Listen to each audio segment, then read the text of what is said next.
We talked a little bit about why this is happening and why this request has been put out. Why not just deny them right away, just reject it? Because we want to operate differently. Instead of having cold relationships with people where we are denying or accepting applications without conversations, it's not the way we do things here. Generally, if you make an application to Pride Toronto, we are glad that you want to participate in our parade and want to do everything we can to ensure that you are able to participate. So the police are a significant partner of ours. And so we would hardly want to be in a position where we're simply saying yes or no, as though we haven't had a relationship that's developed over 12 months, as though we haven't had conversations about, what the potential is for their participating or not participating. So we want to continue that spirit of partnership. And that spirit of partnership doesn't really chime well with us simply saying yes or no after an application has been made, unless we're forced to. And you were saying you want to have a discussion before that April 30th deadline. Is there any chance that a discussion could be had and an application may be accepted, or they do march coming up in June? You know what? I don't know. It really depends on where the police are at. Right now, we know that we are trying to deal with a significant number of issues. It has eroded trust. We need to build that community trust again.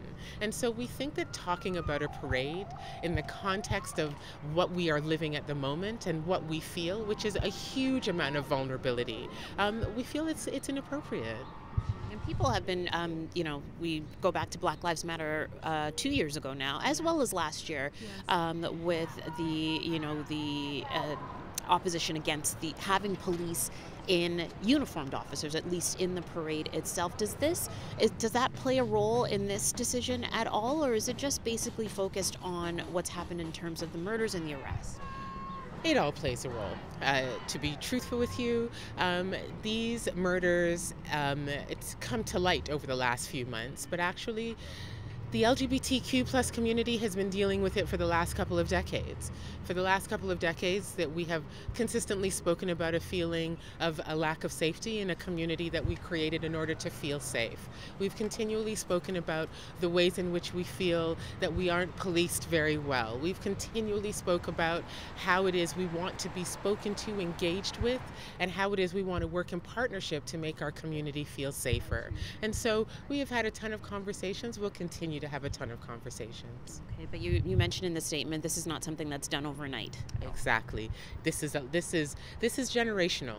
We believe that the systemic issues that involve LGBTQ communities as they apply to the Toronto Police Service is in the current time, we're talking about Bruce MacArthur, but before that we were talking about bathhouse raids, we were talking about Marie Curie Park, we were talking about name calling based on HIV and AIDS status. There are a lot of cultural and institutional issues that we believe that we can work with the Toronto Police Service to deal with, but until we address those, it's very hard to understand how we can march side by side in a celebratory manner.